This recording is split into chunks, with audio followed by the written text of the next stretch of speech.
Adelante. Hola, buenas noches, camaradas, compañeros, morenistas, obradoristas, marxistas que nos siguen y que alguna vez han visto nuestros videos. Bueno, pues les saludamos esta noche de 29 de noviembre. Ya se acerca la Navidad, se acerca un año de elecciones y bueno, creo que es pertinente eh, también poner a la mesa temas como el que vamos a ver hoy, que es Andrés Manuel López Obrador y el papel del individuo en la historia desde el marxismo. Para presentar nuestro tema, un poco introducir, nos va bueno, les presento a mi compañero Edgar López, y bueno, pues le damos la palabra. No sin antes invitarlos a que revisen nuestra página de Facebook, a nuestra página de YouTube y póngale like a los videos que estamos subiendo con mucho cariño para todos ustedes. Sin más, pues vamos con Edgar. Bien, pues gracias compañera Anaí. Pues bueno, buenas noches a todos los que nos siguen en esta transmisión.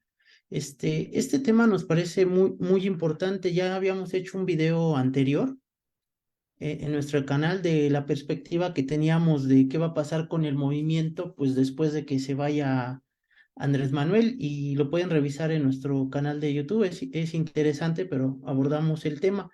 Pero el día de hoy nos parecía importante abordar el tema incluso desde una visión ya un poquito más teórica, un poquito más teórica en el sentido de que, o sea, esto es parte de la historia de que existan individuos que llegan a concentrar, ¿no? O se concentra tanto un movimiento o ciertas, luchas dentro de la historia en un individuo. Es algo que ocurre normalmente dentro de la historia. Entonces, nos parecía importante abordarlo desde ese punto de vista teórico. Y hay un libro que nos parece muy interesante y es uno de Plejánov, que se llama precisamente así, El papel del individuo en la historia. Hay que recordar que Plejánov, pues fue lo que se conoce como el padre del marxismo ruso, un libro escrito alrededor de 1900. eh, un libro que pues en ese momento pues Plejánov lo escribe aceptadamente. Plejánov fue uno de los que empezó a traducir o a llevar todo el marxismo allá a Rusia, aunque después pues ya tuvo diferencias con Lenin y pasó un poquito al ala menchevique después de un tiempo, pero al inicio pues hay que reconocerle su labor marxista o su labor por llevar el marxismo. Entonces, este libro lo escribe él en ese momento, ¿no? Cuando estaba precisamente tratando de llevar las ideas del marxismo a Rusia, y es un libro muy interesante, aunque es un libro muy pequeñito, unas 28 páginas. Se lo recomendamos ampliamente de que lo puedan leer.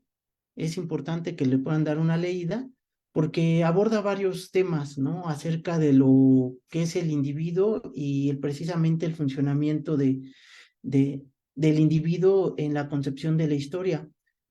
Por ejemplo, hay que recordar que Andrés Manuel López Obrador, pues ha tenido una cierta influencia dentro de nuestro movimiento, una influencia incluso muy grande, al grado de que incluso cualquier ataque o crítica hacia Andrés Manuel, pues se consideraba como un ataque al movimiento en su conjunto.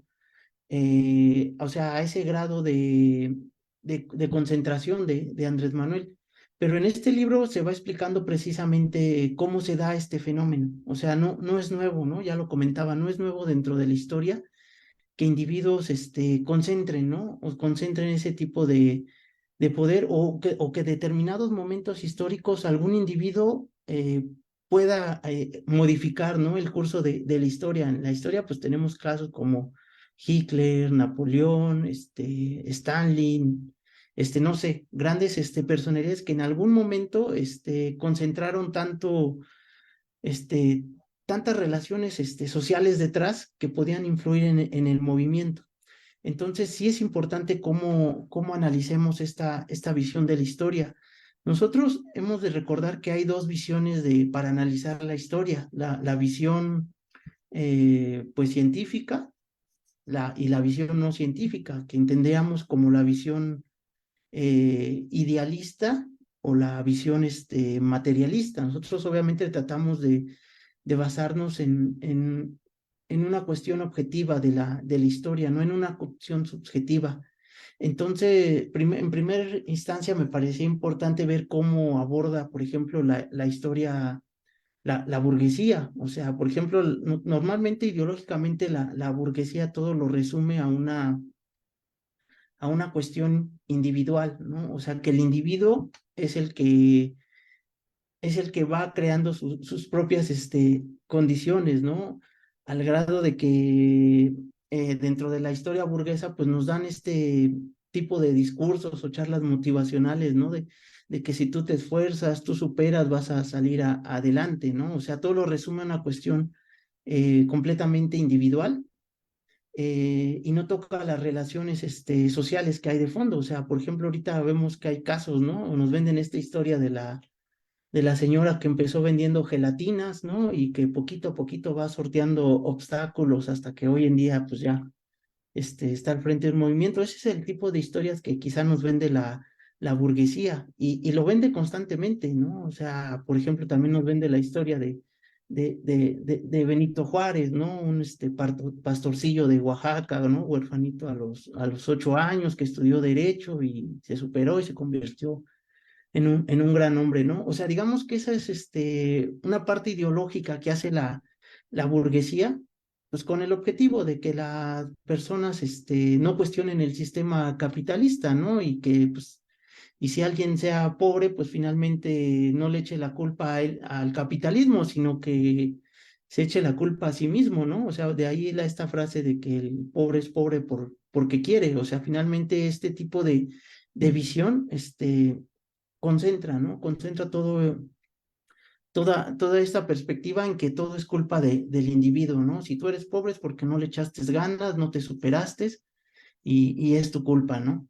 Entonces, digamos que esta es una forma que tiene la burguesía, ¿no? De resumirlo en una cuestión meramente individual del problema. Ahora, pues también existe la otra visión, ¿no? O el otro extremo, o que es basarnos en el determinismo económico, que también es el otro extremo que es importante hacer una crítica. El determinismo económico, pues, o más bien la burguesía trata de ridiculizar o caricaturizar al marxismo diciendo que somos deterministas económicos, que por ejemplo, si alguien es pobre, que los marxistas decimos que es culpa del capitalismo, de cierta forma, pues sí lo es, ¿no?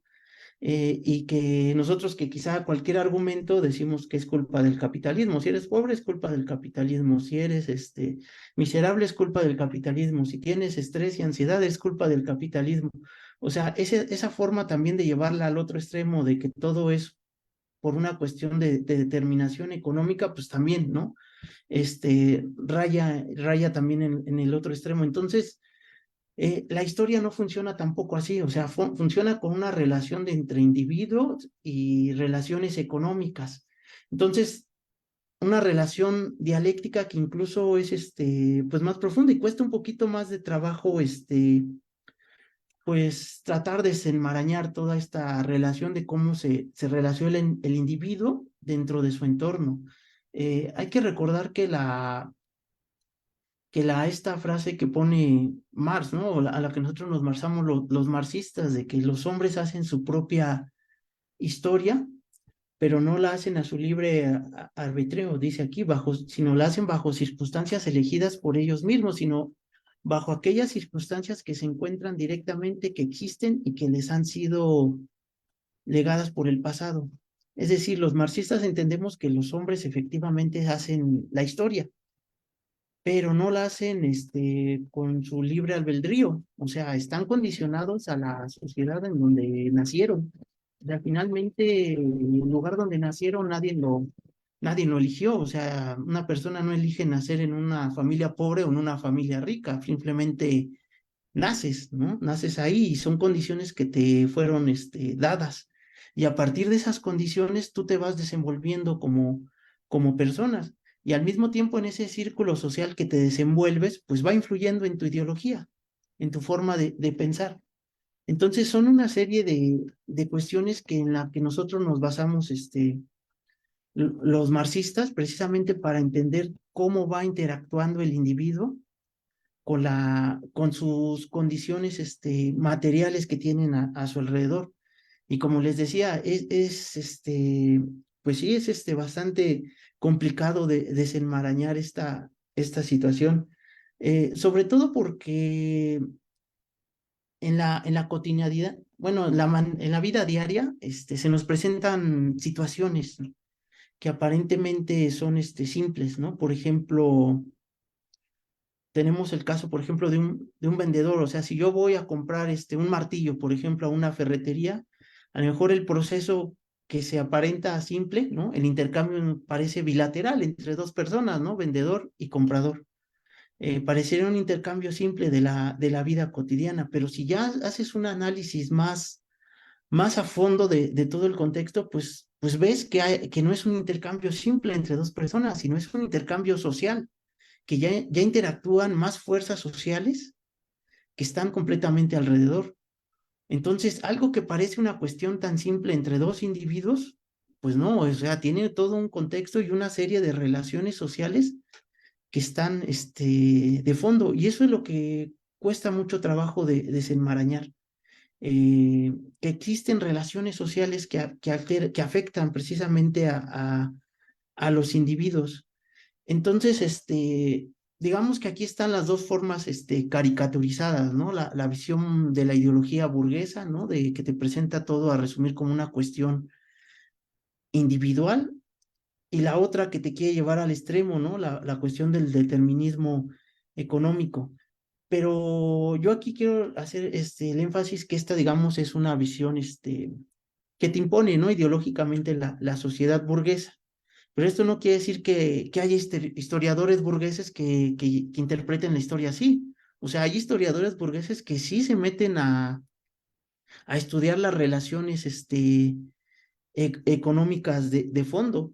Y es precisamente aquí donde le da la crítica a Pleyano, ¿no? A este tipo de historiadores burgueses. O sea, que ya es un poquito ya más elaborado lo que ellos hacen, ¿no? Ya finalmente un historiador pues ya es alguien más estudiado, ¿no? O sea, ya no son los simples ataques de personas, ¿no? En Facebook, del clásico, el pobre es pobre porque quiere, ¿no? Cosas así. O sea, ya estamos hablando de un poquito de personas ya más estudiadas en su área, y que obviamente pues ven que existen condiciones alrededor de los individuos, ¿no?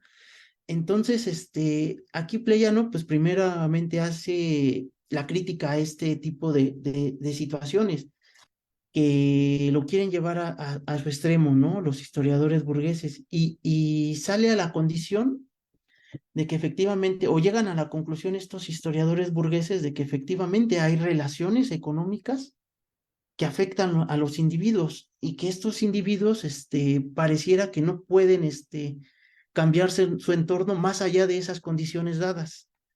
Entonces aquí Pleyanos lo que menciona es que se da esta teoría del quietismo, ¿no? Y aquí en el libro nos pone un ejemplo, ¿no? Claro, yo lo voy a tratar de poquito de actualizar y entender lo que es esta llamada del quietismo, ¿no? Lo que dice Pleyano en este libro. Nosotros, por ejemplo, aquí como marxistas, entendíamos que tarde que temprano en México iba a llegar un gobierno de izquierda, ¿no? Ese, digamos, era nuestro análisis general, y las condiciones así te lo marcaban, ¿no? O sea, tarde o temprano iba a llegar un gobierno de izquierda. Entonces, ¿qué es lo que hace el quietismo? Cuando tú ya eres consciente de que este proceso general va a ocurrir, lo que dice Pleyano, pues es que, pues, como ya eres consciente de que eso va a ocurrir, pues puede ocurrir dos cosas. Una, pues que te eches a dormir, pues como finalmente ese proceso va a ocurrir, nos vamos a echar a dormir. O sea, totalmente va a pasar, ¿no? En el futuro. Entonces, ¿qué es lo que suele pasar? Que llega a ese determinado punto y efectivamente llega un gobierno de izquierda en México. Pero como tú ya te echaste a dormir, ¿no? Te echaste a dormir y ya no hiciste lo que te tocaba hacer, pues ya ese proceso ya no es el proceso puro como lo habías analizado, sino ya es el proceso puro o el proceso, la premisa A menos A, o sea, porque tú ya eres parte consciente de ese proceso, ya le restaste al proceso, ¿no? Por el hecho de que te quedaste quieto, de que ya entendiste que iba a pasar y como entiendes que va a pasar el proceso, pues ya no haces nada. Entonces, eso es una parte que le llama el quietismo, ¿no? Que decía Pléyano en este libro. Ahora, también puede ocurrir lo contrario, que ahora que como ya eres consciente de que ese proceso va a ocurrir, pues ahora hasta te esfuerzas más para que ocurra, ¿no? Y ya le imprimes otra cuestión ya más positiva, ya no sería la premisa A menos A pequeña, sino ya sería la premisa A más A pequeña, o sea, cambias completamente eh, el, la premisa final, ¿no? Entonces, al momento de que los individuos se hacen conscientes de los procesos generales, pues ya están alterando otra vez los procesos en generales de su entorno. Entonces, el quietismo que te daba la visión de los historiadores burgueses consistía precisamente en esto, en creer que las condiciones generales determinaban las condiciones económicas eran muy fuertes y sobrepasaban a los individuos, que los individuos pues entonces decían, pues ya para qué le hago, ¿no? Ya para qué me muevo, ¿no? Me quedo quieto si finalmente no voy a cambiar nada. Entonces, esta visión que tenían los historiadores burgueses en algún proceso, pues le daba precisamente, o no entendía la parte que sí era parte activa del individuo, ¿no? O sea, el individuo sí le imprime su sello a la historia. O sea, esto es innegable, ¿no? Entonces, los historiadores pasaban a este extremo, ¿no? Del determinismo económico. Entonces, otra vez regresaban a analizar la historia, pero ahora la analizaban ya partiendo de las particularidades o del ímpetu que le imprimían los individuos. O sea, ya se iban al otro extremo, ¿no? Nuevamente, entender la historia. Y sí, efectivamente, puede haber situaciones en las que los individuos le llegan a imprimir su sello personal a los movimientos, ¿no? A los movimientos que están detrás de ellos. Entonces, aquí ya entramos a otra parte donde Playa nos lo menciona, que es la causalidad y la casualidad. Eh, Finalmente, eh, los fenómenos generales están, digámoslo así, están hechos de fenómenos causales, ¿no? Causa y efecto se originan. Pero hay momentos o hay particularidades, pequeños detalles, ¿no? que a lo mejor pasan, que se podrían tomar como detalles contingentes, ¿no? Pequeñitos, pero que sí llegan a influir en los procesos. O sea, por ejemplo, aquí en México, ¿no? El hecho, por ejemplo, de que Andrés Manuel sea de Tabasco y tenga este acento, peculiar, ¿no? Que lo hizo, particularmente muy significativo, pues sin duda tuvo un efecto en todo el proceso general, ¿no? De cómo se conforma en México, ¿no? El movimiento de Morena y de Andrés Manuel. O sea, ese pequeño detalle, tan que a lo mejor a nosotros nos parece como contingente o como una cuestión de casualidad, ¿no? Una cuestión fortuita, si se puede sintetizar así, pues sí tuvo un efecto, ¿no? O sea, tuvo un efecto. Entonces, el hecho de que los individuos tengan ciertas particularidades, pues sí afecta a determinados procesos. Playa nos menciona en el libro el hecho de que, por ejemplo, Napoleón sea o haya sido muy fuerte, muy aguerrido, ¿no? Con temperamento fuerte, pues también influyó en su proceso, porque a lo mejor en lugar de un Napoleón con ese temperamento fuerte, a lo mejor hubieras puesto otro Napoleón, o a lo mejor si no hubiera existido Napoleón, otra persona hubiera ocupado su lugar, ¿no? A lo mejor otra persona menos cruel o con temperamento fuerte, un temperamento un poquito más normal, y ese proceso te hubiera alterado completamente varias cosas. Entonces, también es interesante ver esta particularidad que tiene la historia, o sea, que este tipo de dinámicas de los individuos y su relación con su entorno, pues sí llegan a afectar en determinado momento la historia, ¿no? Entonces no es tan sencillo, o sea, también la historia estamos hablando de procesos generales y también de procesos, particularidades que llegan a ser detallitos o contingentes, ¿no? Que a lo mejor en determinado momento pueden pasar desapercibidos, pero en determinadas condiciones, materiales, pues llegan a influir completamente, ¿no? O sea, algo así como la cuestión que veíamos en el efecto mariposa, ¿no? Por ahí está la película esta, ¿no? De que regresaba en el tiempo y cambiaba un pequeño detallito y te alteraba todo. A lo mejor esto es un poquito de ciencia ficción, pero más o menos así van los procesos, ¿no? Este, que a lo mejor en determinado momento tú haces un pequeño detalle y si alteras el curso de la historia. Entonces, no podemos basar la concepción de la historia solamente a cuestiones generales, pero tampoco podemos estar estudiando cada detallito, o sea, es prácticamente imposible, ¿no? Entonces, esto es lo que hace bastante complejo a el entender, ¿no? Cómo se relaciona el individuo en la historia. Este, y bueno, ya para finalizar, o ya para abrir un poquito el debate, en el último capítulo, Pleyano hace o explica, ¿no? Que existe una ilusión óptica sobre el papel de las grandes personalidades, ¿no? O sea, llega, llega a tal punto esta personalidad a concentrar tanto el proceso histórico que está detrás de él, que se nos parecería imposible entender el proceso sin esa persona, ¿no? O sea, por ejemplo, el fenómeno del fascismo con Hitler, ¿no? O sea, si nosotros quisiéramos entender todo a partir del individuo de Hitler, ¿y qué hubiera pasado si Hitler no hubiera nacido, ¿no? O él esta premisa, ¿no? De que finalmente lo rechazaron de la escuela de arte, ¿no? A lo mejor si Hitler hubiera tenido los dotes más artísticos, a lo mejor lo aceptan y hubiera afectado la historia, ¿no? Pero este tipo de particularidades hacen creer que a lo mejor el proceso no se hubiera llevado a cabo sin estas personas. Y por ejemplo, el caso del fascismo, en Alemania el proceso se iba a dar, estando Hitler o no estando Hitler. O sea, era un proceso que se estaba dando de manera inevitable en la sociedad. Pero ¿qué pasa con Hitler? Pues Hitler llega y le da su cierta particularidad, ¿no? El hecho inclusive de tener su bigotito ahí todo particular, ¿no?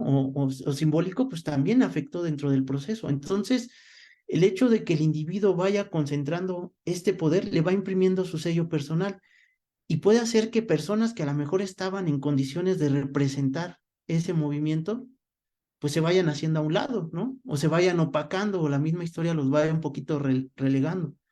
Y el mismo individuo, por ejemplo, en el caso de Hitler, pues va absorbiendo todo el proceso. Entonces es una ilusión óptica que se da dentro de la historia que dice Pléyano, que finalmente podríamos entender el proceso de algunos ciertos procesos sin el individuo.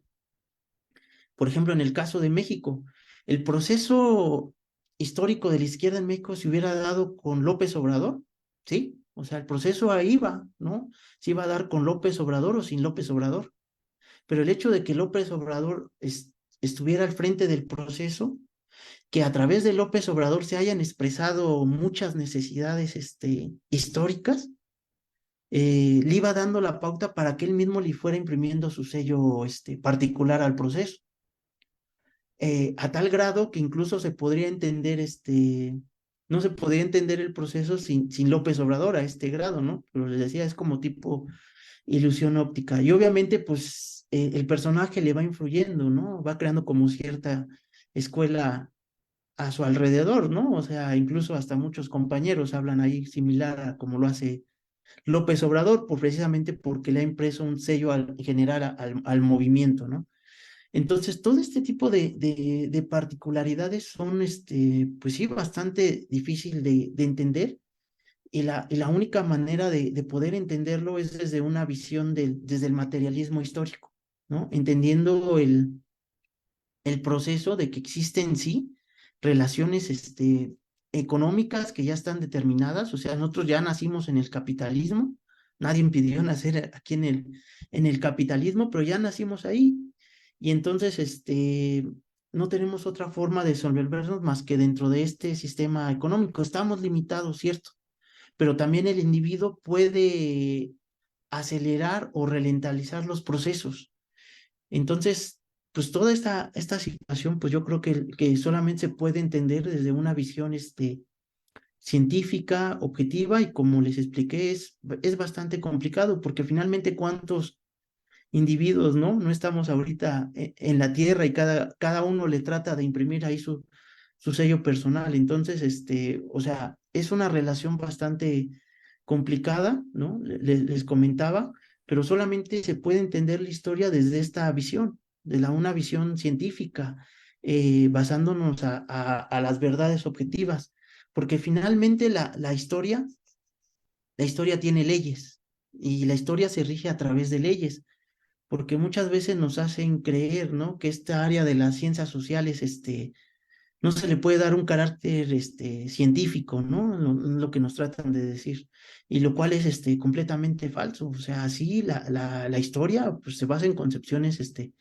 materiales y tiene leyes, y aquí, pues, hay que entender que una ley finalmente es algo que va a ocurrir, ¿no? Una ley te dice, es una afirmación científica de un determinado fenómeno. Es algo que va a ocurrir sí o sí. Eso es lo que entendemos como una ley en determinadas, circunstancias, ¿no? O sea, yo, por ejemplo, aviento una pelota al aire y esa pelota va a caer, sí o sí va a caer al piso. Y eso es una ley. La ley de la gravedad te explica ese fenómeno. Y la historia también tiene leyes, leyes que se rigen así. Determinados fenómenos van a ocurrir sí o sí en determinadas circunstancias o tiempos. O sea, las leyes no son eternas ni son absolutas. O sea, si yo, por ejemplo, me voy al espacio y aviento la misma pelota, pues esa pelota no va a caer, ¿no? O sea, porque la ley de la gravedad nada más aplica a la Tierra, está limitada en cierto tiempo, ¿no? En cierto espacio o tiempo. Entonces, así la leyes, la historia tiene leyes, y leyes esas que entendemos como no absolutas, o sea, leyes que aplican sí o sí en determinadas, circunstancias y en determinados, momentos. Y entendemos que esas leyes, este, pues rigen, ¿no? La manera en cómo se va desenvolviendo la historia. Pero al mismo tiempo entendemos que tampoco los individuos somos como marionetas, ¿no? De la historia, que finalmente no podemos hacer nada ante la historia, y eso también es falso. O sea, sí, sí podemos hacer algo ante la historia. O sea, sí podemos alterarla, y se ha hecho completamente. Porque finalmente los que hacen la historia, pues, son los mismos hombres, las mismas personas. Entonces, como ven, es, bastante complicado, y precisamente nos interesaba abordarlo desde esta perspectiva, teórica, esta cuestión de la salida de Andrés Manuel, de la presidencia, y de lo que va a ocurrir después de él, con el movimiento, ¿no? Porque si se dan cuenta, hay una cuestión, bastante teórica, de cómo se da del proceso. O sea, no es el único que ha ocurrido, ¿no? O sea, no es el primer, personaje que tiene tanta influencia, ¿no? Dentro del movimiento. O sea, y Andrés Manuel, pues, le ha impreso su sello particular al movimiento. Entonces, pues bueno, yo lo dejaría por el momento aquí, para ya no alargarme más y dar este paso a las participaciones y al debate. Bien. Muchas gracias, compañero Edgar. Bueno, pues aquí está la introducción, y se abre una primera ronda de debate, bueno, de participaciones. Quien quiera participar, levante la manita. También nos pueden escribir los que nos están viendo por Facebook. Este, y bueno, pues justo hemos tocado una fibra importante, ¿no?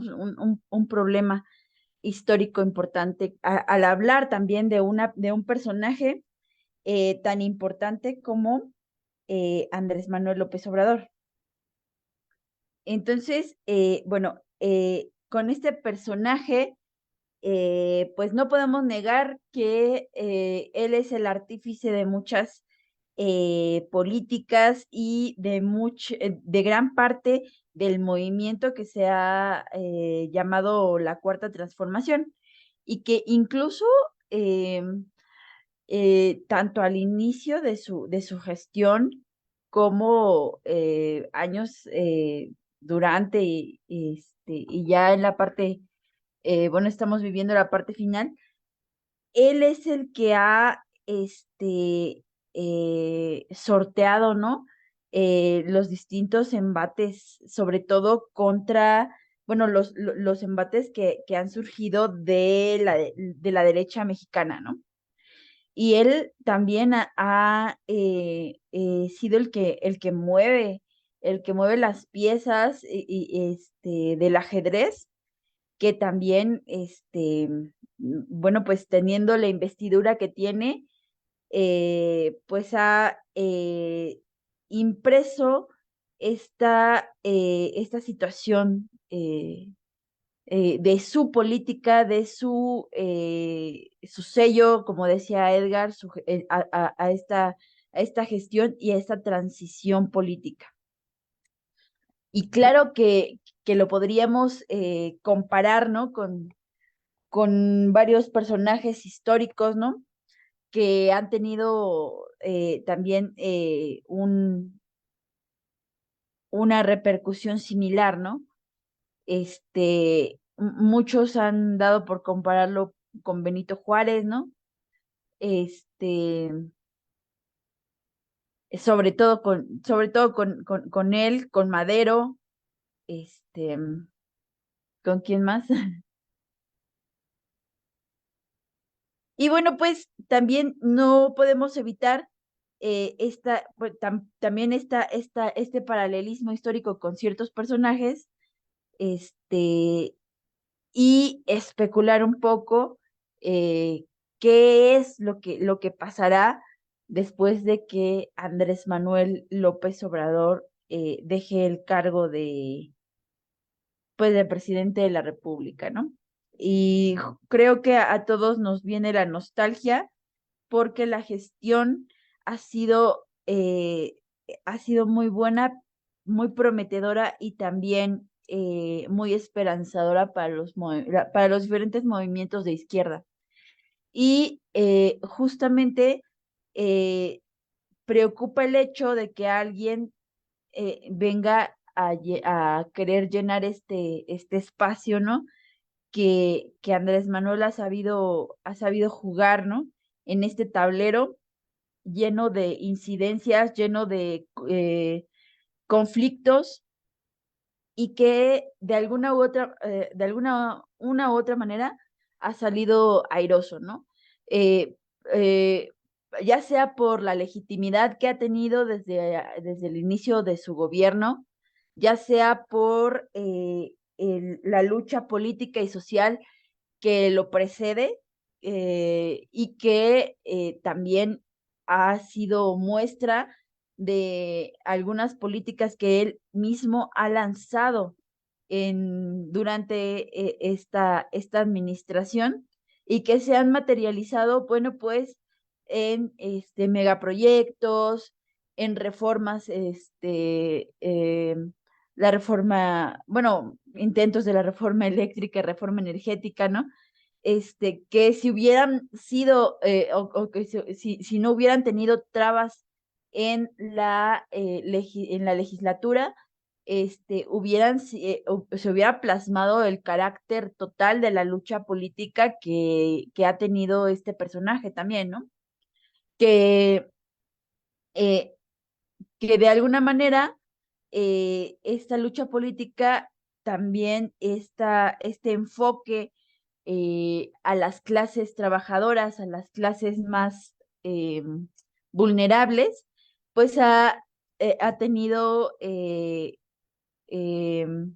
esta convergencia con el espíritu marxista, el espíritu comunista, y por eso ha podido reunir también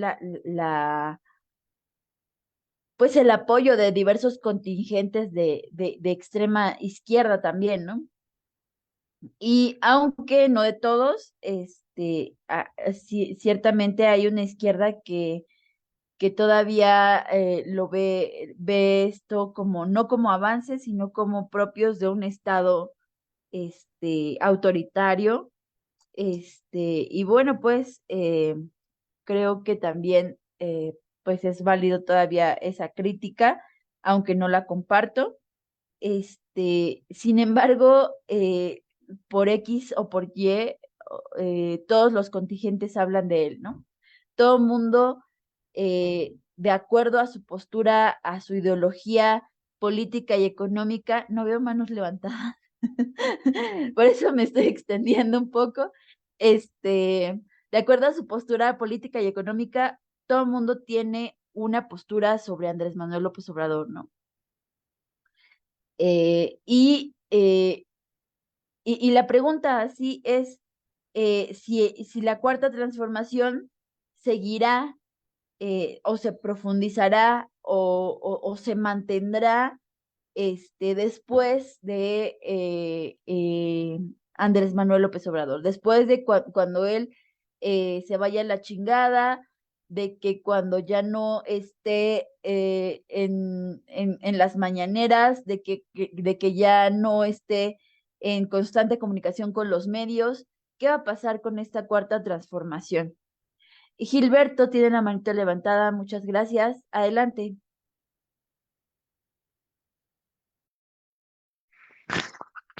Sí, hola, buenas noches a todos. Sí, pues es un poco el tema que tenemos, ¿no? Pendiente, bueno, presente porque pues ya estamos como en la recta final, ¿no? De todo el proceso de de este sexenio. A lo mejor yo, bueno, quería mencionarlo como dividir mi participación en algunos puntos, por ejemplo, lo último que mencionó Edgar las figuras, ¿no? Las figuras históricas. Por ejemplo, el caso de Hitler es muy particular, ¿no? De hecho, creo que la historiografía lo menciona mucho, ¿no? En la cultura popular, digo, los medios, la verdad, hacen mucho, en torno al fascismo, ¿no? Hay como mucha fascinación en las redes y en la literatura, en la prensa, en la historiografía. Y me acordé en particular de la novela de Ira Levin, Los niños del Brasil, y ese libro viene muy a cuento del desarrollo de la persona, porque la tesis de Los niños del Brasil es una novela totalmente ficticia, pero tiene, por ejemplo, algún hecho real, ¿no? La cuestión del médico nazi Mengele, refugiado en Sudamérica, él intenta crear pues clones, de hecho, de Hitler en distintas partes del mundo y reproducir como todo su proceso vital en los años 70 para pues tener un nuevo Hitler. Digo, no les digo más de la novela, ¿no? Por si quieren leerla. Está, bueno, está muy bien construida porque el escritor es muy bueno. Y pero pues se basa finalmente en esa tesis, ¿no? De que el contexto vital de Hitler habría producido la historia, ¿no? La óptica del personaje de la novela, pues así, ¿no? O sea, él cree que reconstruyendo a Hitler puede reconstruir el Reich, ¿no? El gobierno nazi o ¿cómo se llama? El entramado político histórico del nazismo. Bueno, pues como materialistas, pues no nos hace, no nos checa esa parte, ¿no? De que un Hitler, un nuevo Hitler, incluso si es un clon y toda la cosa, pues lo va a reconstruir. Pero eso no quiere decir que no existe el fascismo como proceso, ¿no? Y estamos viendo que pues hoy tenemos muchos líderes fascistas y movimientos fascistas en auge y están en pleno crecimiento en muchas partes del mundo. O sea, tenemos a Milei en el Cono Sur, ¿no? Precisamente no tan lejos del contexto de los niños del Brasil. Pues ahí están Milei y Bolsonaro, ¿no? Entre otros. Por ejemplo, algunos que se levantaron en Bolivia, ¿no? Etcétera. Los Cast, etcétera, etcétera. Y el semifascismo, ¿no? De un Trump. O movimientos abiertamente fascistas, ¿no? Como el gobierna ahora Italia o los fascistas ucranianos, ¿no? O el proceso israelí, ¿no? Se degeneró rápidamente el sionismo. Digo, el sionismo desde hace mucho, ¿no? Es prácticamente desde su fundación es un nacionalismo radical extremista. Entonces, o sea, no necesitamos esa figura histórica en particular para tener un proceso como el fascismo. Y en general, no solo con el fascismo, ¿no? Con muchos procesos, pues, para que se desarrollen, más bien lo que se dan son ciertas condiciones materiales. Ahora bien, como también menciona Edgar, pues la realidad es que la historia está hecha por individuos, ¿no? O sea, la sociedad está constituida por individuos, a fin de cuentas.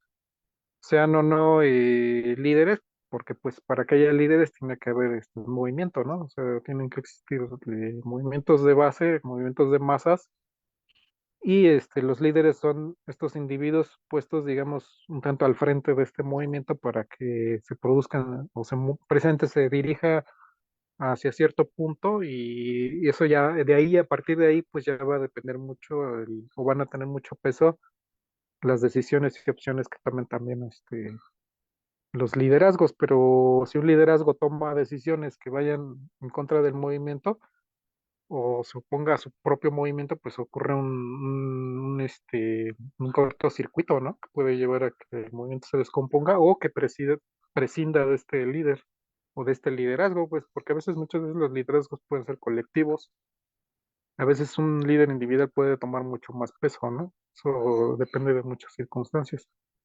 Pero eso no borra el hecho de que los individuos pues tienen que contar en una sociedad hecha de individuos y eso determina ciertas condiciones materiales. Tampoco quita el peso de que los puntos de vista, las acciones de los individuos pues, tienen también un determinado peso. Y un individuo puesto en posiciones de liderazgo, pues sus opciones van a pueden tener un peso determinante en el proceso histórico. Otro punto es, quería referir, por ejemplo, un ejemplo o una ilustración de estos puntos sería, por ejemplo, la independencia hispanoamericana o latinoamericana. Finalmente, el proceso en su conjunto se desencadenó. Ya tenía ciertas condiciones materiales, ¿no? O sea, todos conocemos la historia del colonialismo español en América y el hecho es que eso fue generando sociedades que tenían muchos puntos de contacto, aunque no eran idénticas desde luego. O sea, no, nunca fue igual los procesos sociales, por ejemplo, de Chile o de Perú a los de México, y menos ahora, ¿no? Pero sí tenían como ciertos puntos de contacto a través del colonialismo español, la imposición de la lengua española, la religión católica, la dirección, digamos, basada en un monarca, ¿no? Extranjero. Pero es curioso ahí precisamente cómo el proceso se mueve en un mismo sentido para todos. O sea, finalmente bueno, cuando fue la invasión napoleónica en 1808, eso desata procesos independentistas en muchas partes del continente. Y son procesos que culminan más o menos en la misma época, o sea, hacia 1821, 22, más o menos por esas épocas.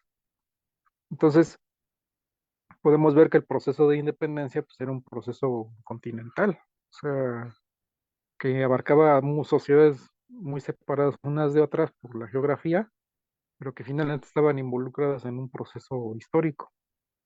Y ahí viene el peso de los individuos, ¿no? O sea, en Sudamérica, pues estaba Bolívar, por ejemplo, ¿no? O San Martín.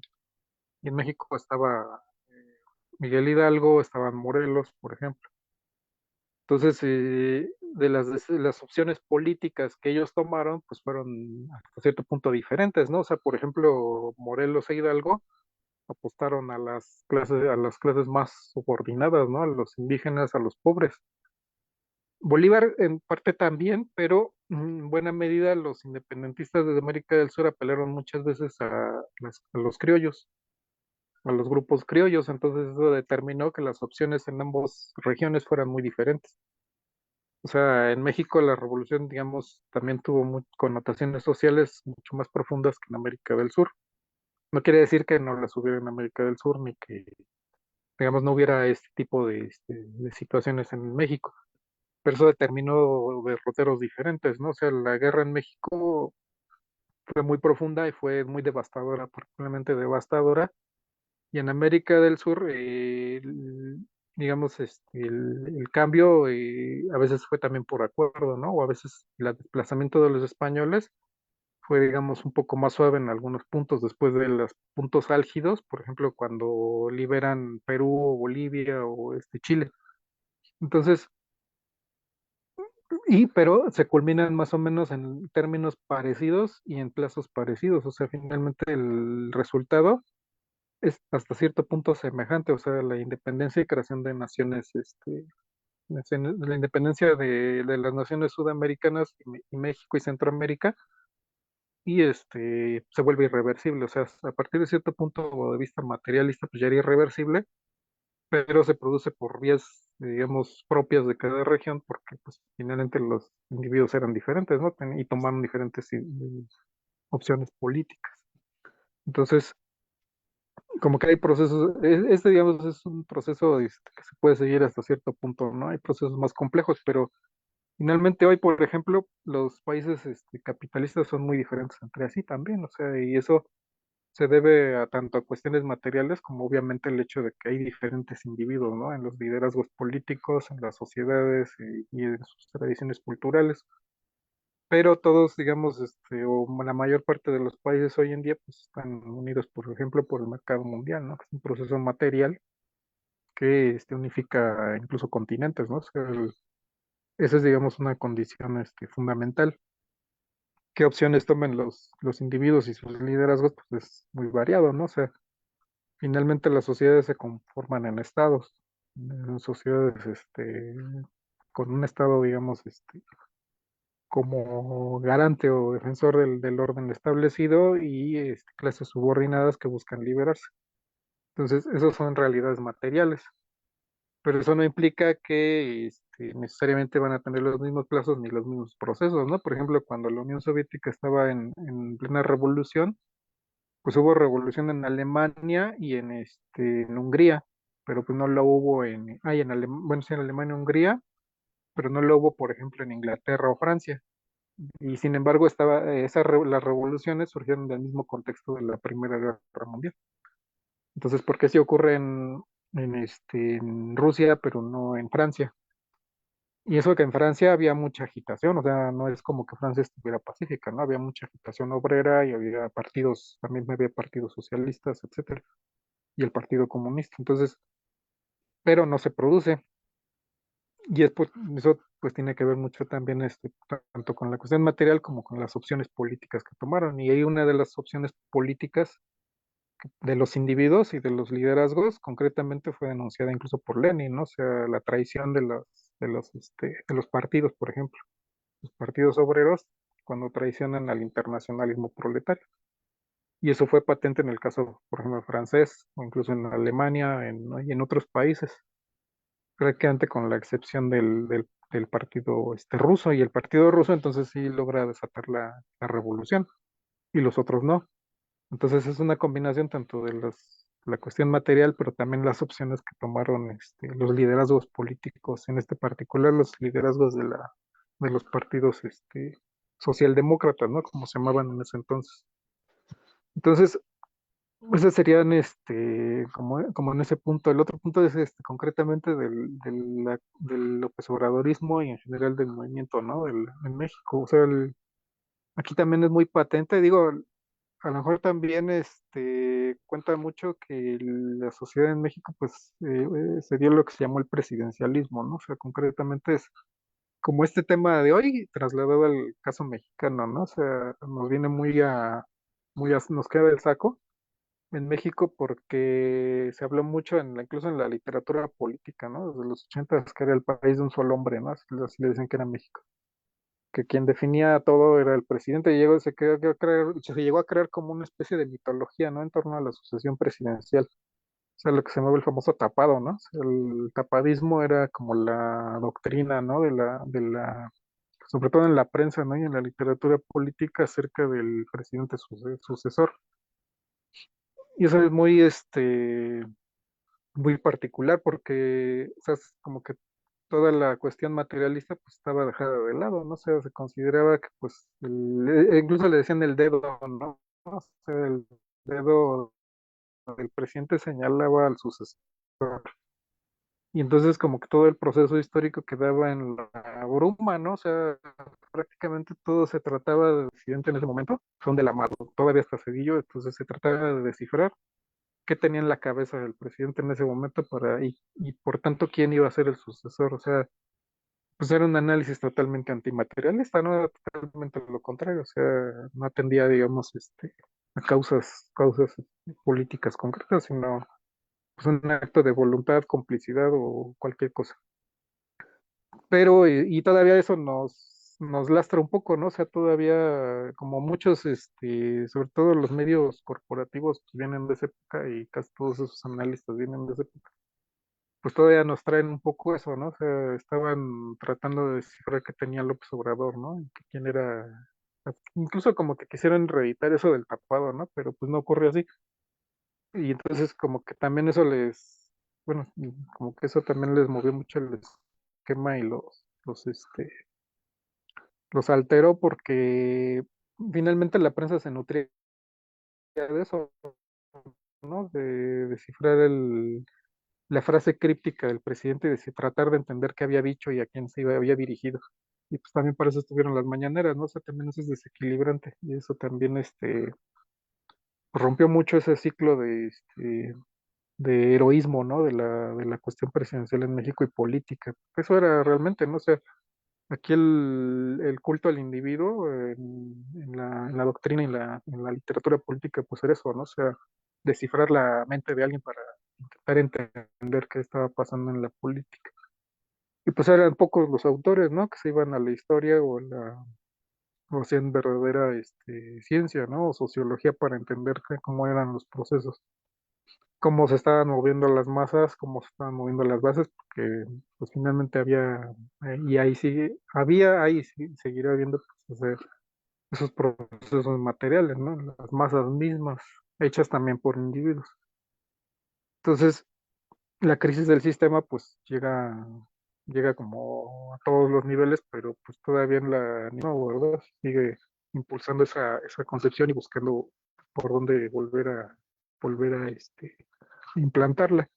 Sin embargo, pues ya el proceso de sucesión pues ya quedó ahí, no sé, ya quedó para la historia, pues se realizó, digo, la verdad a López Obrador le salió bien, o sea, ahí era su opción también, ¿no? O sea, no que sea un proceso materialista no quiere decir que él no tuviera opciones, ¿no? Desde el punto donde está, pues tenía el poder para desviar el punto desviar el proceso hacia un punto o hacia otro.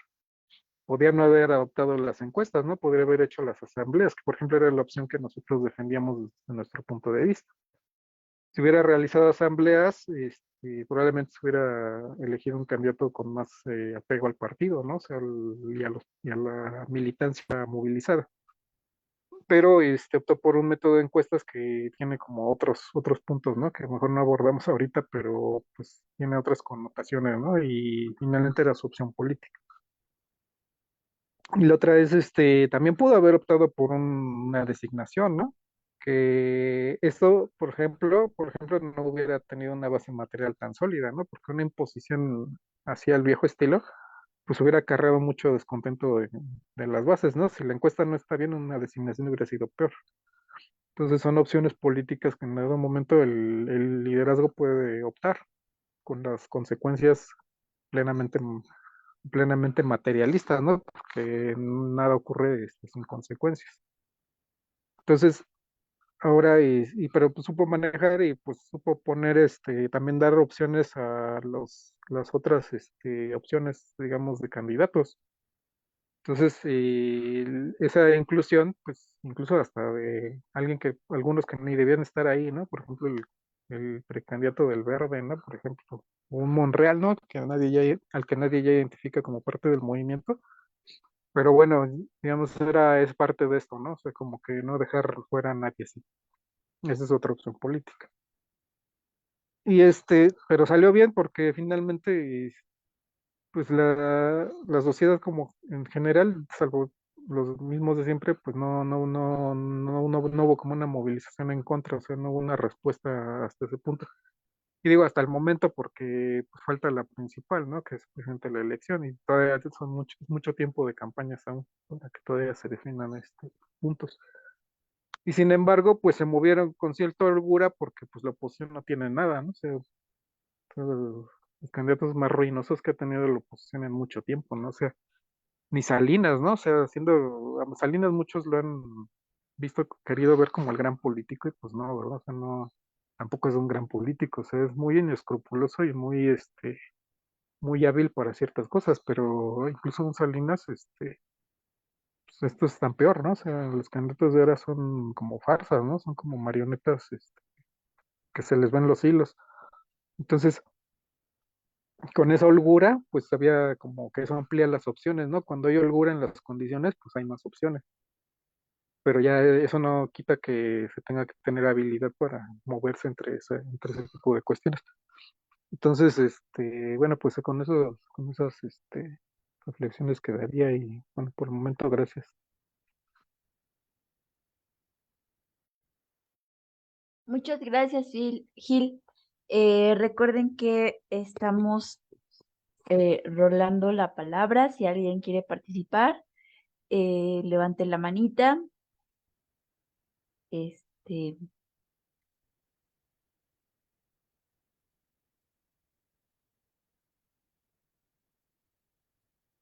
y bueno, un poco comentar, ¿no? Que mucha de la tradición, ahora sí que personalizadora de la historia, viene desde ahora sí que desde la antigüedad, ¿no? O sea, los únicos registros que quedaban de la historia, pues eran registros de las personas importantes.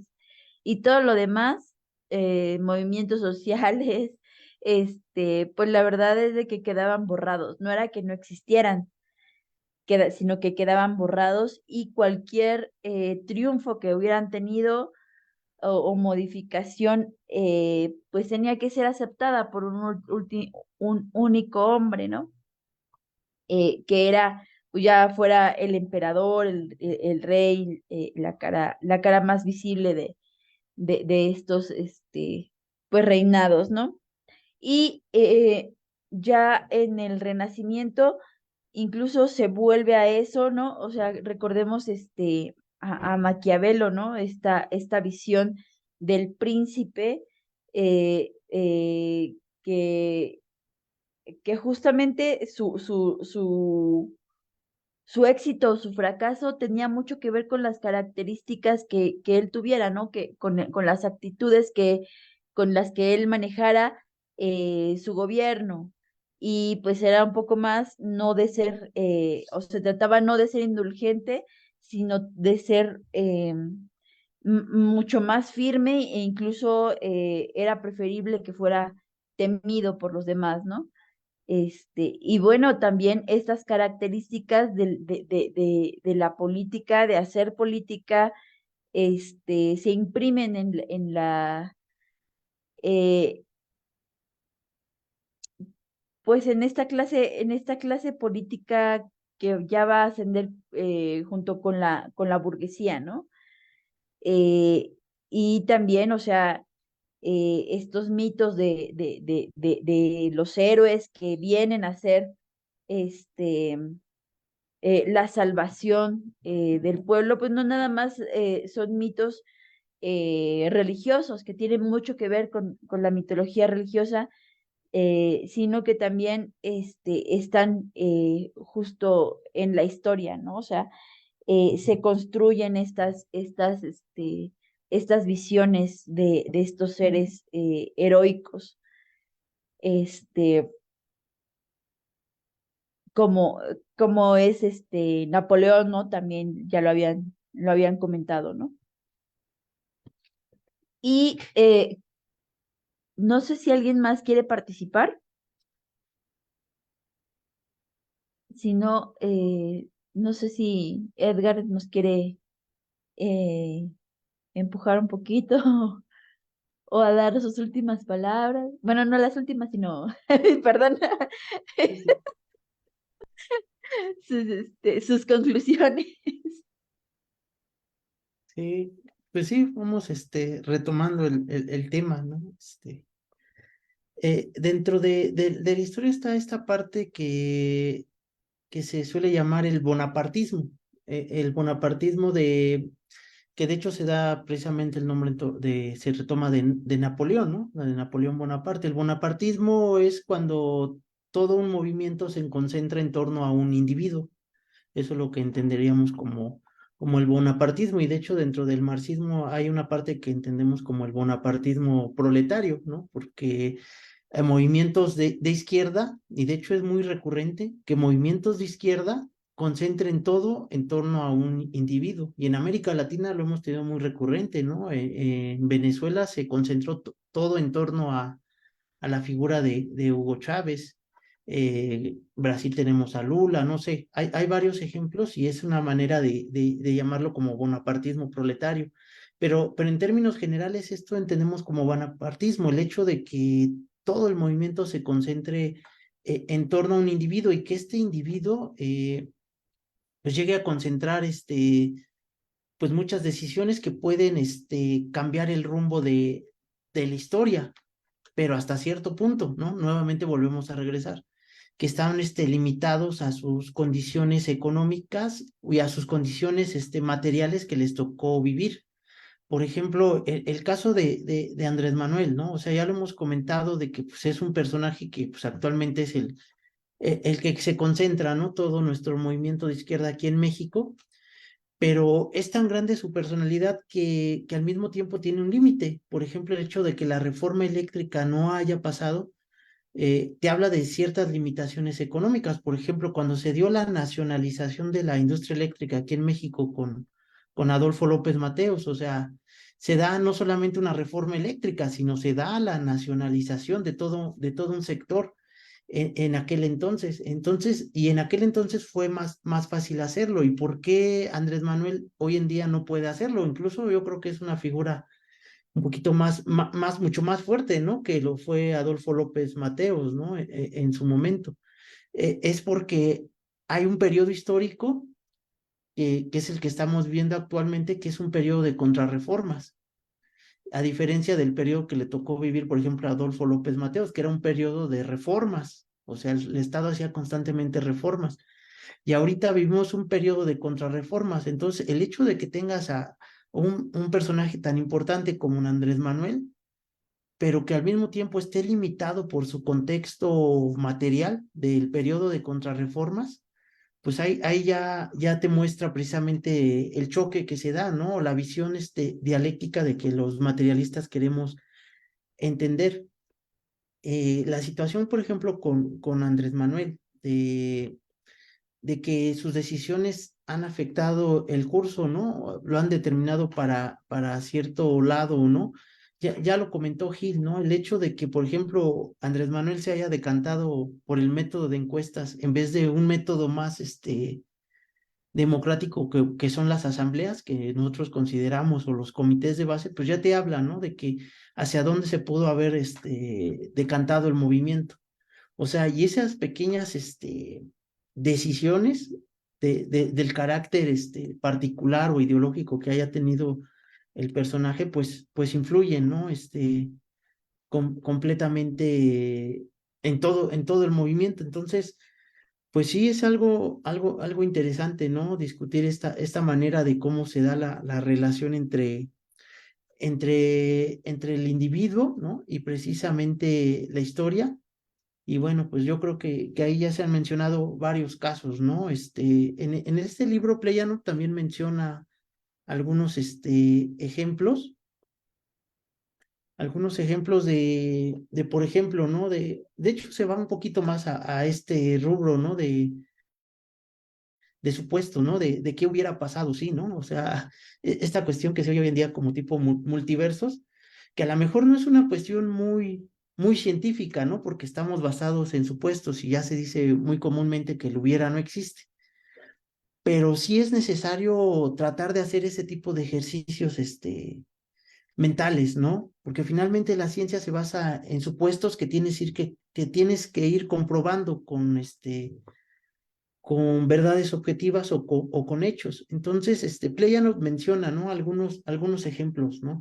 Nos menciona, por ejemplo, el hecho de la Revolución Francesa, que en algún momento se concentró con Robespierre, ¿no? Ya en su fase final, ¿no? En su fase terminoriana, y dice Pléyano, pues bueno, ¿qué tal si Robespierre no hubiera existido? Pues finalmente alguien más hubiera ocupado el lugar de Robespierre. O sea, porque el proceso se iba a dar, estando Robespierre o no. A lo mejor si Robespierre no hubiera estado, a lo mejor el proceso no se hubiera acelerado tanto o se hubiera hecho más lento, ¿no? Y lo que dice Pleyano es que a lo mejor no hubiéramos conocido como el proceso termidoriano, a lo mejor se hubiera sido antes y lo hubiéramos conocido como pluviano, ¿no? O sea, por esto de los meses, ¿no? Que tenían los calendarios franceses. Y todo ese tipo de procesos particulares, pues han influido, ¿no? O sea, de un individuo llegan a influir tanto los procesos históricos. Y también se me vino un poquito a la mente el hecho del Che Guevara, ¿no? O sea, nosotros recordamos esta foto icónica del Che Guevara, ¿no? El clásico, ¿no? Que nos ha vendido la idea, ¿no? Del clásico arquetipo del revolucionario, ¿no? Con su barba, pelo largo, su boina, ¿no? Vestido como militar. Y esta foto, pues, ha sido un como símbolo, ¿no? Dentro del movimiento, pero finalmente ese tipo de foto fue una foto, muy fortuita, ¿no? Muy fortuita, que se dio en ciertas, circunstancias, o sea, realmente el Che Guevara no todo el tiempo estaba así, ¿no? O qué tal si en una particularidad el Che Guevara no hubiera querido tener la barba, ¿no? O sea, eso nos hubiera cambiado todo el tipo de movimiento, ¿no? A lo mejor ya no hubiéramos agarrado el símbolo del Che Guevara, o el caso del Mars, ¿no? Que tengo aquí en la foto atrás, ¿no? A lo mejor si el Mars no hubiera querido tener su barba y se hubiera tenido algo más corta, eso llega a influir, ¿no? En los procesos históricos, o sea, son pequeños detallitos que alteran los procesos, alteran completamente los procesos. Y Playa nos lo menciona, o sea, se pueden tomar como detalles contingentes. Y es donde nosotros entramos en la parte que se le puede llamar casualidad, ¿no? O sea, a lo mejor es una casualidad, pero la casualidad finalmente son una serie de causas y efectos, ¿no? Una serie de cadenas de causas y efectos que no podemos desenmarañar porque son demasiadas, ¿no? Y al final, pues se le menciona como casualidad, ¿no? O sea, finalmente. Entonces, yo creo que esta suma entre causas, entre fenómenos causales, que a lo mejor sí podemos determinar un poquito más rápido las condiciones generales, y las casualidades, que son un montón de cosas, pues te van formando estos procesos históricos. Entonces, eso es lo complicado de desenmarañar toda esta historia, ¿no? Y aquí en este libro, pues Pleyano parte precisamente de ese tipo de supuestos, ¿no? De hubieras, ¿no? Que finalmente sí es necesario hacer ese tipo de ejercicios para el análisis, ¿no? Histórico de ver qué hubiera pasado. Y dentro de la cultura popular se menciona mucho, ¿no? O sea, si Hitler, si lo hubieran aceptado en la escuela de artes, ¿no? Dicen muchos, a lo mejor el fascismo no se hubiera llevado a cabo, ¿no? Si Hitler hubiera tenido un poquito más de talento, ¿no? A lo mejor sí lo aceptan en la escuela de arte y se hubiera acabado el fascismo, es lo que dicen, ¿no? Pero pues ya explicamos aquí que el fascismo se iba a desarrollar con Hitler o sin Hitler, ¿no? O sea, esa es una cuestión básica. ¿Cómo se hubiera desarrollado? No lo sabemos, porque a lo mejor hubiera llegado otro personaje que le hubiera pues impreso su sello personal, ¿no? Al proceso. Entonces, pues básicamente así es un poquito esta forma de entender la historia, y en el caso particular de México con el obradorismo, pues hay que entenderlo así. O sea, finalmente López Obrador también es pues un personaje, ¿no? Es un humano como nosotros, con aciertos y errores dentro del proceso, y entender también por qué piensa de determinada forma. O sea, nuestra idea de los marxistas, pues no es hacer pues un culto a la personalidad, ¿no? O sea, ese no es el objetivo, al menos no de la visión científica, sino entender el individuo y la historia en un proceso científico. Y pues bueno, yo creo que ahí va, ¿no? Dejando. Ahí la dejo por si hay más cosas. Muchas gracias. ¿Alguien más quiere participar? Gilberto, adelante. Creo que Jonathan también ya levantó la mano. Si quiere el primero. Jonathan. Sí, hola, hola a todos camaradas. Disculpen creo que aquí ando un poquito enfermillo, pero bueno, creo que el tema es muy, muy interesante.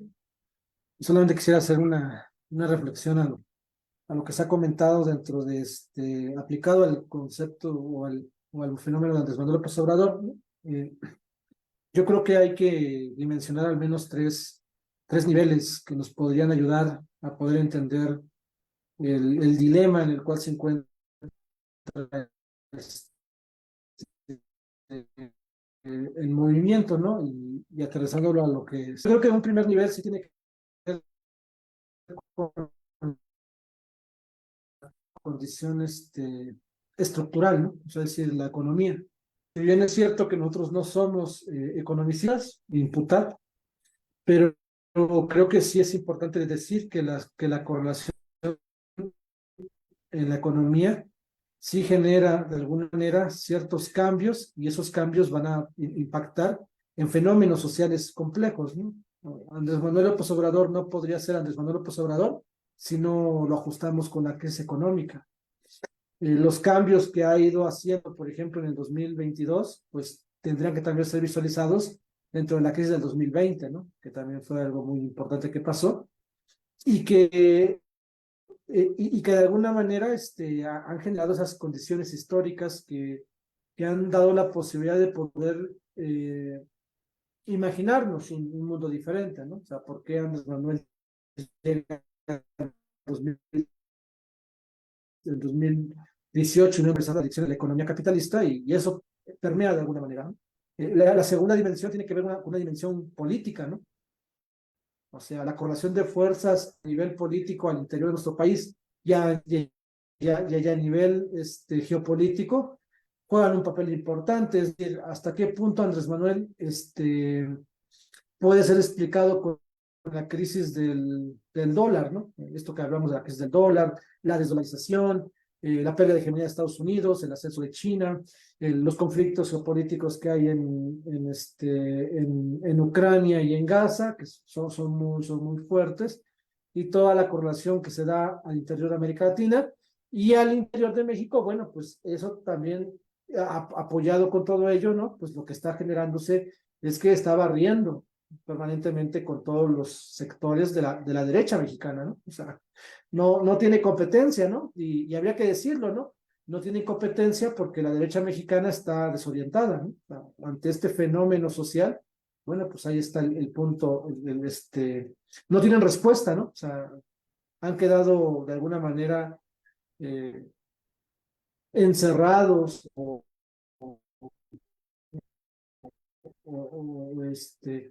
o sigue siendo el neoliberalismo, como les llaman. Y un tercer elemento que también me parece que es muy importante mencionar, bueno, pues es la cuestión y la punta cultural, social a nivel general, ¿no? O sea, me parece que también hay un síntoma en donde hay una sociedad que de alguna manera avanza sobre ella, ¿no? Y esa sociedad va empujando a estos personajes y, y la pregunta sería, ¿no? O sea, ¿Andrés Manuel es por la sociedad o la sociedad es por Andrés Manuel, ¿no? Ese vínculo permanente que luego no podemos separarlo, ¿no? Porque es muy, muy difícil separarlo, pero que en todo caso es un vínculo que debe estar en permanente discusión porque no es unilateral, ¿no? Es combinado, ¿no? O sea, la sociedad se arma o arma a Andrés Manuel y Andrés Manuel sirve como un pivote para que los anhelos de la sociedad a la cual representa puedan ser potenciados o puedan ser enfocados en ciertas líneas estratégicas.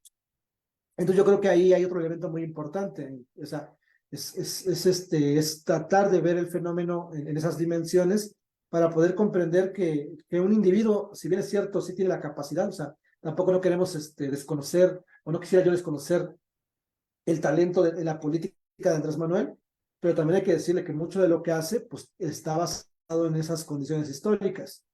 Y yo cerraría mencionando, bueno, qué futuro nos prepara, ¿no? Eh, la correlación de todo este proceso, hacia dónde nos va a dirigir, ¿no? Hablando de los individuos, ¿no? Bueno, ¿cuál sería el papel de Claudia Sheinbaum, ¿no? O sea, si está dentro de esa correlación de fuerzas, tiene esa fuerza, esa, ese carácter que muchas veces le queremos implosionar a, a, a Andrés Manuel, esperanzas, si quiere transitar hacia un lugar mucho mejor, ¿no? O sus propias particularidades también puede ser que la arrojen, ¿no? Hacia otro elemento. Y creo que también eso es muy importante porque la figura de Andrés Manuel de alguna manera ya cumplió. O sea, a lo mejor hay dos, tres temitas por ahí que nos siguen sin gustar, ¿no? La guardia, las 40 horas, ¿no? Que no se anima, y algunas reformas constitucionales que no pasaron por él, pero en general él ha desarrollado lo que él prometió. Eh, bueno, ha cumplido, su papel lo ha cumplido, ¿no? Nosotros, ¿cuál sería cuál va a ser el futuro de ese proceso? Y creo que ahí va a haber dos elementos muy importantes, ¿no? Sí, la figura de Claudia va a pesar, por supuesto, pero yo creo que la organización política también es muy necesaria, ¿no? O sea, estamos, yo creo que en el debate de cómo generar una revolución cultural. Creo que en ese tenor debemos nosotros impulsar o debemos nosotros discutir ampliamente lo que decía Fidel Castro, ¿no? A los intelectuales, ¿no? O sea, sí, una revolución económica y una revolución económica, política y social es muy importante, pero también una cultural. Y creo que el pueblo de México no está preparado tampoco para un salto tan grande, en tanto que la cultura que sigue dominando es la cultura burguesa. Entonces sí necesitamos generar ese cambio cualitativo en la población para que deje de estar centralizada, ¿no? O sea, necesitamos generar esa nueva conciencia de clase, ¿no? O sea, necesitamos producir esa conciencia de clase y que entonces sea el pueblo el que dirija esta gran transformación, que en todo caso de ellos depende, ¿no? O sea, yo concluiría con lo que pasa con las 40 horas. Se discute ampliamente, ¿no? O sea, si es morena o no es morena, pero pues yo no veo a la clase trabajadora salir a las calles, ¿no? A abanderar el proyecto, ¿no? O sea, no todo lo va a hacer una persona, no todo lo va a hacer un líder, y creo que ahí también la clase trabajadora y los dominados tienen que avanzar en ese sentido, ¿no? Entonces son unas ideas que me salieron conforme un poco leí el texto, no lo pude leer completamente, estoy un poco enfermo, pero en lo que leí el texto y lo que comentaron, yo podría decir esas cosas, ¿no? Gracias. Muchas gracias, Jonathan. Sí, sí, tienes toda la razón, ¿no? O sea, creo que también incluso, aunque aún sin ser un estado marxista, ¿no? Sin ser una dictadura del proletariado, también el estado liberal tiene como premisa que la soberanía emana del pueblo y de ahí que la organización justamente del pueblo sea un eje central que articule una nueva, pues una continuidad a esta transformación. Gilberto, adelante.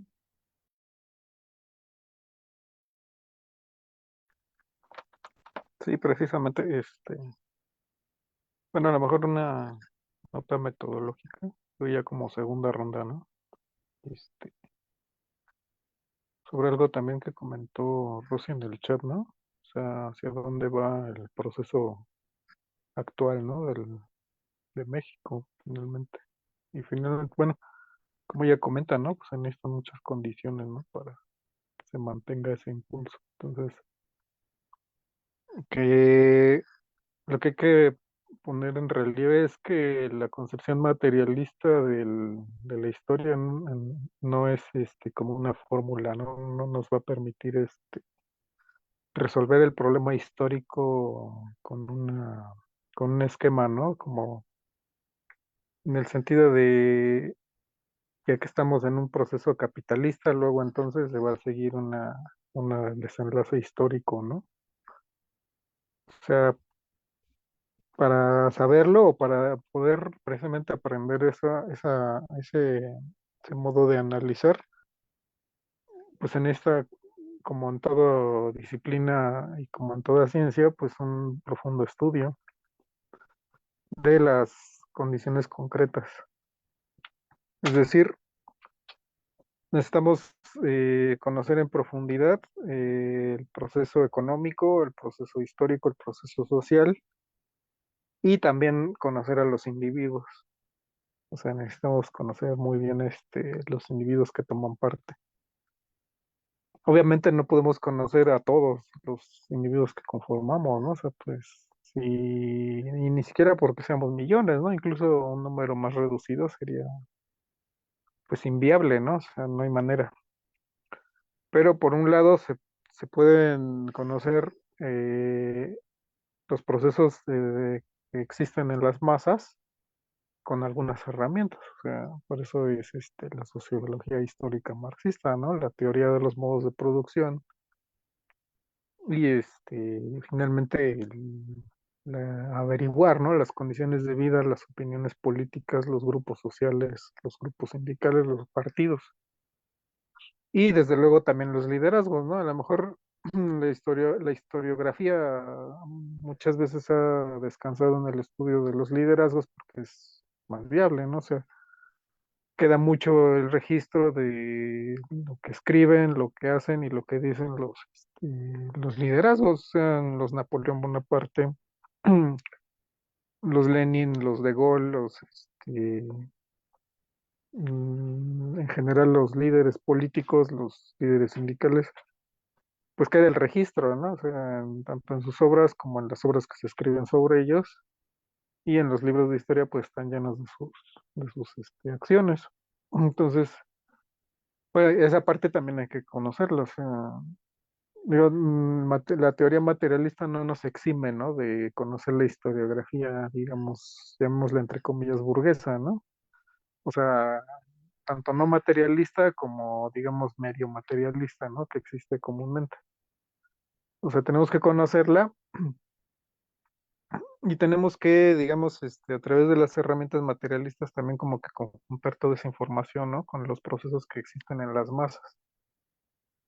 O sea, en la calle, en los centros de trabajo, en las escuelas, o sea, estar como todo el tiempo tomando esa información, ¿no? Y procesándola para poder tener una idea, ¿no? De hacia dónde se mueve el proceso. Y como decía Edgar, pues hay que elaborar esos escenarios, ¿no? Que el hubiera no existe, pero hay que hacer modelos, ¿no?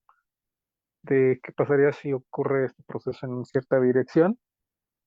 Y pues no temer a equivocarse, ¿no? Finalmente los análisis envejecen y en la medida en que no tienen no se tiene en un momento dado suficiente información, pues pueden ser erróneos, pero digo, ese es el riesgo de todo científico. A lo mejor muchas veces incluso los marxistas nos dejamos llevar mucho por esa idea intelectual pequeña burguesa de que el intelectual es alguien que no se equivoca, ¿no? Que es alguien que es capaz de tirarle línea al proceso, ¿no? A las masas. O sea, como mucha esa idea de la superioridad intelectual, ¿no? De que pues uno es el que sabe y las masas no saben, ¿no?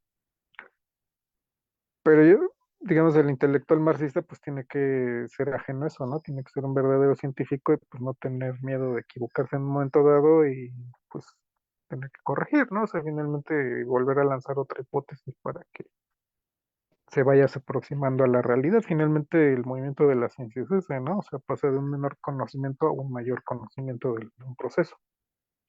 Y los procesos cambian y se mueven y los procesos sociales son muy complejos dentro de todo el cuadro científico, o sea, eso es ineludible, ¿no? O sea, no estamos hablando de una mecánica clásica, ¿no? Sino una mecánica más, pues dependiente de muchos otros procesos. Entonces, sí es más compleja la sociedad que muchos otros procesos. O sea, digo, hay ramas de la ciencia muy matematizadas y pues que cuentan con ciertas herramientas, ¿no? pero digamos la sociedad pues tiene otro tipo de herramientas y estas son de naturaleza pues histórica. Finalmente, o sea, se conjuntan la economía, la sociología, etcétera, y así nos vamos a ir aproximando a la realidad. Entonces, en el proceso, y eso es con la historia, ¿no? Hay que ver ahora los procesos vivos, ¿no? Incluso, y los procesos en los que estamos inmersos como parte de ellos, ¿no? O sea, eso todavía le da la vuelta más a la cuestión, ¿no? O sea, no estamos hablando, por ejemplo, de la revolución de 1910, ¿no? Estamos hablando, o sea, algo que le conocemos a través del testimonio escrito. Incluso ya ni de sobrevivientes, ¿no? O sea, creo que ya no, prácticamente no quedará ningún sobreviviente en condiciones de vivir algo desde hace tiempo.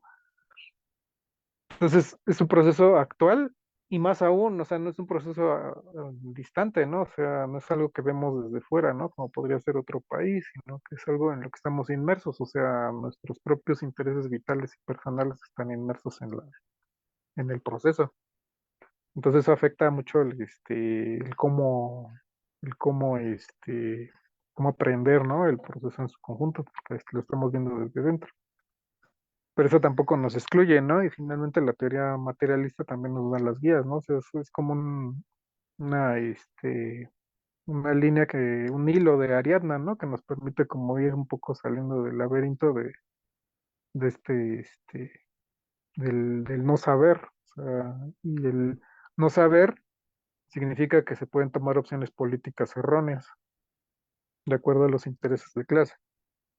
Entonces, por eso el movimiento actual, digamos, lo que podríamos decir en términos prácticos para el proceso actual lo que podemos llamar la 4T o el obradorismo o el movimiento en general, movimiento o Morena, pues es que nada nos excluye de profundizar en el conocimiento del proceso. Y lo menciono porque hay también ideas irracionalistas, ¿no? O sea, que consideran, digo, está por ejemplo el quietismo que menciona Edgar, ¿no? También son esos procesos, pero también hay posiciones irracionalistas, ¿no? Que proponen que no se trata ya de estar estudiando o de no conocer la profundidad, sino de arrojarse, ¿no? Con la vorágine de los acontecimientos y reaccionar, ¿no? Completamente, siempre estar reaccionando a lo que ocurre, ¿no? O a lo que nos dicen que está ocurriendo. Entonces, la teoría materialista aquí, pues, precisamente es un poco lo contrario. Se trata de que tenemos que conocer el proceso para ir hacia una posición política correcta. Pero el hecho de estar adentro implica que no siempre se tiene tiempo, ¿no? O sea, a lo mejor alguien se puede sentar a estudiar toda la revolución de 1910 para pues elaborar una doctrina acerca de lo que ya ocurrió, pero a veces aquí las acciones son constantes, ¿no? Y en ciertos puntos pues tienden a acelerarse. Entonces, siempre que se pueda, pues la idea es que podamos profundizar en cómo están ocurriendo los procesos. Y por eso la mejor herramienta pues es la teoría materialista. Entonces, la teoría materialista de la historia, concretamente el marxismo, porque precisamente nos da esas grandes líneas de desarrollo de la sociedad y nos permite como ir poniendo puntales donde podemos ir determinando cómo se está moviendo el proceso o hacia dónde se está moviendo el proceso. Entonces yo lo resumiría, ahora sí que ya mi segunda intervención la resumiría así, ¿no? O sea, el material ahí es necesario reunir el mayor conocimiento posible del proceso, de acuerdo a la teoría materialista de la historia, sin suplantar los procesos reales con esto. O sea, sin suplantar el proceso vivo que está constituido por individuos. Finalmente siempre va a estar constituido por individuos que se mueven dentro de un conjunto de intereses, objetivos y a veces, claro, también es la realidad. Nosotros tampoco, no siempre está gobernado o dirigido por ideas racionales o científicas, ¿no? Sino por reacciones y pues, situaciones de emergencia, ¿no? O inmediatas. Entonces, como que hay que unificar, ¿no? Y como decía Edgar, pues no irse a un extremo u otro, ¿no? Sino como que enfocar la acción de conocer y la acción política y la acción social concreta, digamos, evitando o liberándose de estos extremos, pero bueno, entonces, con esa cuestión, o ese planteamiento yo dejaría esta participación. Sí, gracias.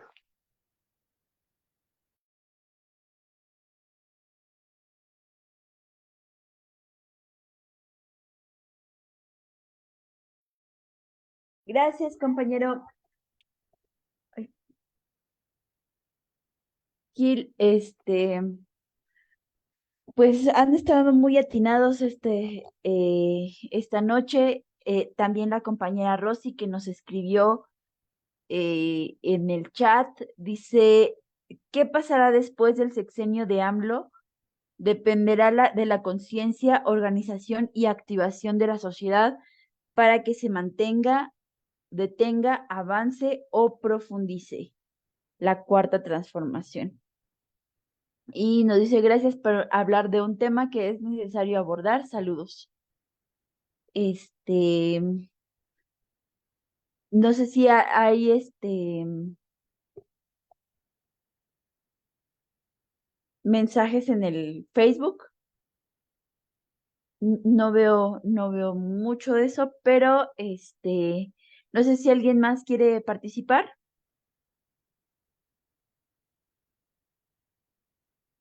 Entonces damos a Edgar el último micrófono. Sí, ya para ir cerrando, ¿no? Ya Sí, esto, bueno, pues ya vamos a cerrar. Finalmente, Andrés Manuel entendemos que es producto de una necesidad histórica dentro de del contexto mexicano, del capitalismo. Finalmente hubo un periodo neoliberal que terminó masacrando a todos los niveles, ¿no? Económico, social y político a la sociedad y existió y se creó una necesidad histórica para hacerle frente.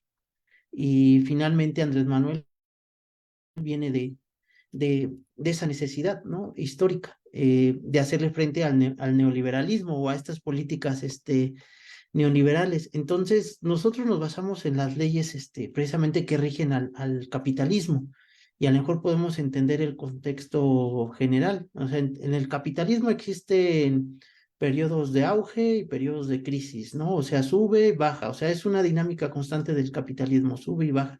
Entonces, ese proceso económico se refleja en los procesos políticos. Finalmente va a haber periodos neoliberales y va a haber otros periodos donde el Estado tenga que recomponer la economía. Y es algo que está haciendo Andrés Manuel ahorita. El Estado está volviendo a intervenir en la economía. No se plantea la lucha contra el capitalismo y ahí es donde nosotros entendemos que es necesaria la lucha contra el capitalismo para acelerar el proceso. Ya que si no, estamos ahorita en un periodo, por ejemplo, de contrarreformas, o sea, el capitalismo no te permite hacer ninguna reforma, ninguna reforma.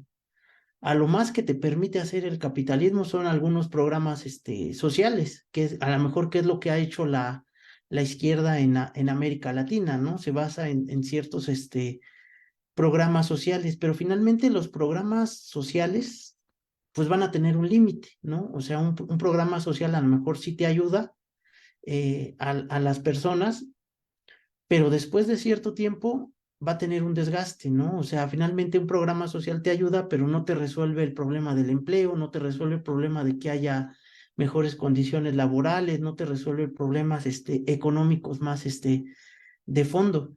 Entonces, ¿cuál es el peligro de esto? Que finalmente los gobiernos de izquierda o los gobiernos reformistas se terminan desgastando, ¿no? Y abren el paso nuevamente a la derecha, que es lo que ha ocurrido precisamente en América Latina. O sea, con Argentina ya pasaron ese proceso, que llegaron gobiernos de izquierda con finalidad reformista, ¿no? No pudieron hacer las reformas que ellos querían y se limitaron a hacer algunos programas, que fue lo que les daba margen el capitalismo, y al final, pues se desgastaron, la gente se terminó fastidiando y ahora pues ya están las consecuencias, ¿no? Gobiernos de derecha llegando al poder. Entonces, una perspectiva que puede ocurrir aquí en México, pues va en ese sentido, o sea, finalmente estando inclusive López Obrador no se pudo avanzar en muchas reformas, hay que comentarlo, o sea, hay algunos que son programas sociales y son muy válidos y necesarios, ¿no? Para la gente, pero para que no se estanque la economía se necesitan reformas y reformas muy fuertes, ¿no? Al grado de incluso de modificar la Constitución. Y lo que hemos visto es de que no te han dejado modificar la Constitución, o sea, reforma constitucional que has hecho es reforma que es bloqueada. Y si alguna llega a pasar, te la bloquean en la Suprema Corte, ¿no? De Justicia.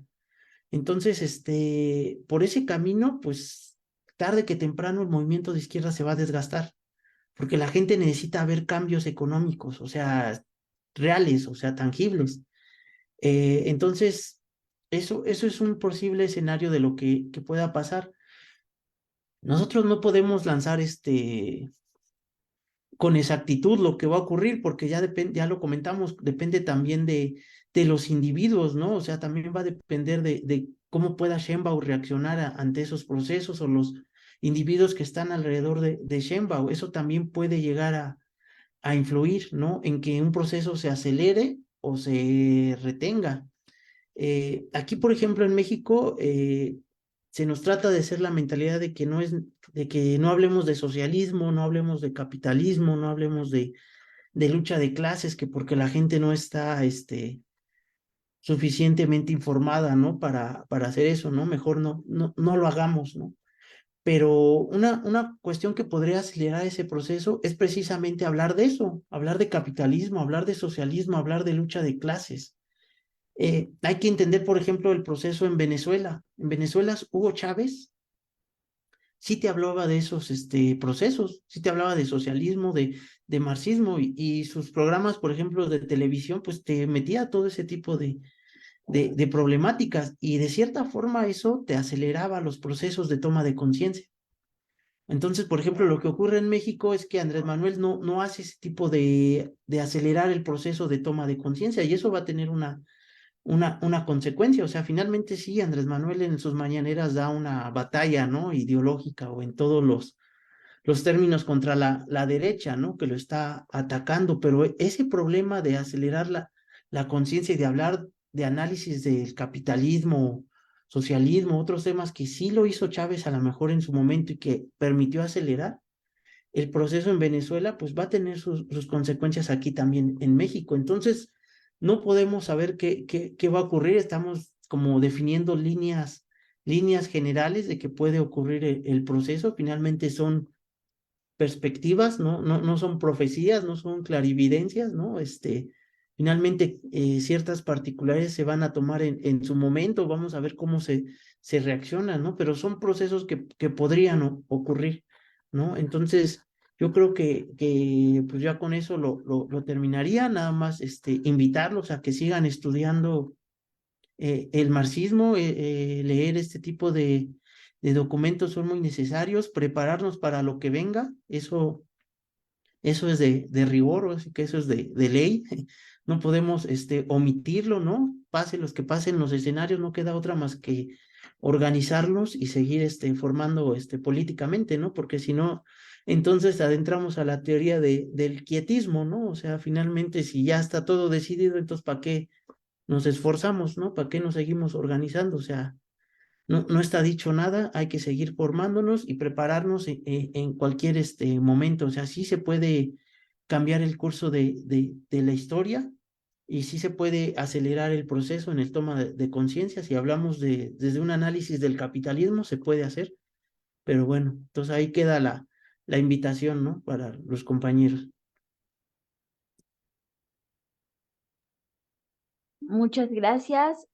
Bueno, pues no nos queda más que despedir esta charla y invitarlos a la próxima, que ya serán los miércoles a las 8 de la noche. Los esperamos en la transmisión en vivo de Facebook y también en horario diferido en la plataforma de YouTube.